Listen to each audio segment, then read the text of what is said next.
So today we're diving into something really unique. It's this strange and provocative text that reads like a lost manuscript from the digital underground. It's called the Unmanifest Carnival. And believe me, it offers a pretty radical, almost heretical guide for navigating the world we live in now, a world of total surveillance. Let's unpack what it's all about. Right from the jump, the text throws us into the deep end with this quote.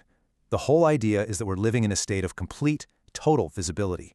A world where this thing it calls the spectacle, the constant flood of images and data, has become more real than reality itself. And this isn't just about our phone screens. It's a total condition.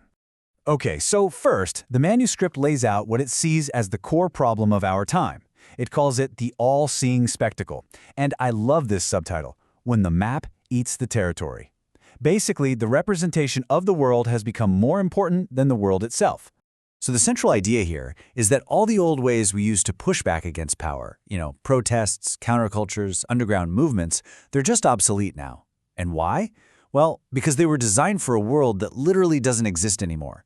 They are maps for a territory that has been completely paved over. And this is where it gets really interesting. The text definition of the spectacle. It's not just about watching TV or scrolling through your feed. It's about this deeper state where the image of reality becomes more real, more important than reality itself.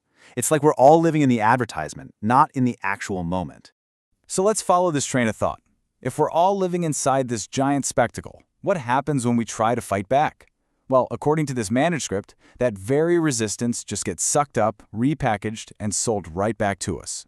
The argument is that the system has gotten incredibly smart. It's learned how to feed on rebellion. It finds anything that feels authentic and transgressive, puts a price tag on it, and turns it into a product or a lifestyle brand. And just like that, it's been neutralized. Its power is gone.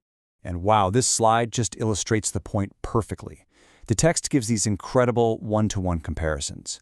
Punk rock, which was once a genuine threat to the system, becomes just another fashion season.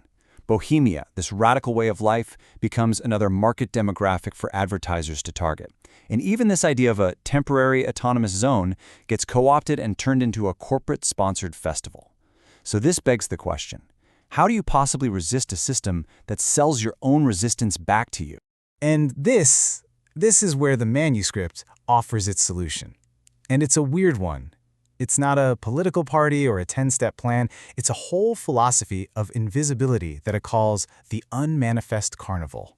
So the text forces us to ask this fundamental question, right? If marching in the streets, creating a zine, starting a punk band, if all of that just gets absorbed by the spectacle, what else is there? What do you do? How do you even move in a world that sees and commodifies everything? Now, before it even tries to explain what this carnival is, the text is super clear about what it is not.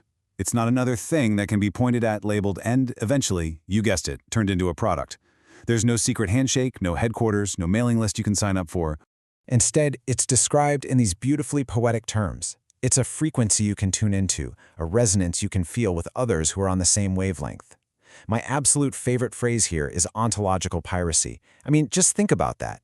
It's like hacking reality itself. It's about refusing to believe that the official, advertised version of the world is the only one there is. Okay, I know, that all sounds pretty abstract, but this is where the manuscript brings it down to earth by proposing a set of tactics. And these tactics are all based on this really powerful, counterintuitive idea, the art of subtraction. So instead of adding more noise to the world, more protests, more manifestos, more hot takes, more content, the text suggests we create change by taking things away. It's all about creating empty space rather than filling it. It's about resistance through refusal. And here are the specific examples it gives, which it calls acts of radical ordinariness. Now, on the surface, these seem so simple, maybe even boring, but the text reframes them as deeply subversive. Think about it. In an attention economy that literally profits from your constant engagement, choosing to be bored is an act of insurrection. In a throwaway culture that needs you to constantly buy the next new thing, learning to fix and maintain what you already own is a revolutionary act. In an age where everyone has to have an opinion on everything, cultivating silence, just refusing to produce content on demand, is a powerful form of dissent. And finally, in a world engineered to scatter your focus into a million pieces, simply choosing to be present, well, that's the ultimate refusal. This quote just captures the logic perfectly.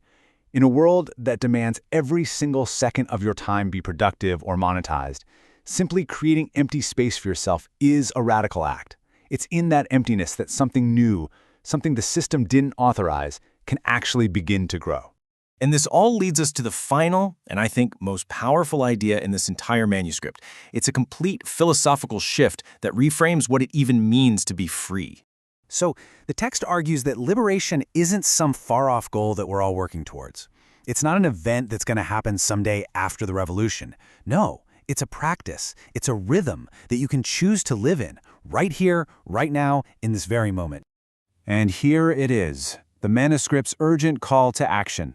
It argues that the real battleground isn't in the streets or on the screen. It's inside your own consciousness. Your attention is the last great wilderness, the last resource that hasn't been completely fenced off and privatized. And so the ultimate mission is simple: defend. And that's why all of this matters. The text connects this huge, kind of esoteric philosophy directly to your daily life, reclaiming your focus from the endless scroll, choosing to be present where you actually are. That's not just some self-help trick. From this perspective, it is the fundamental political act of our time. And so the manuscript leaves us with this one final provocative question. It's such a simple idea, but it's incredibly profound. If your entire life is just the sum of what you pay attention to, then the most important choice you make in every single moment is where you decide to place that attention. So, where will you choose to be?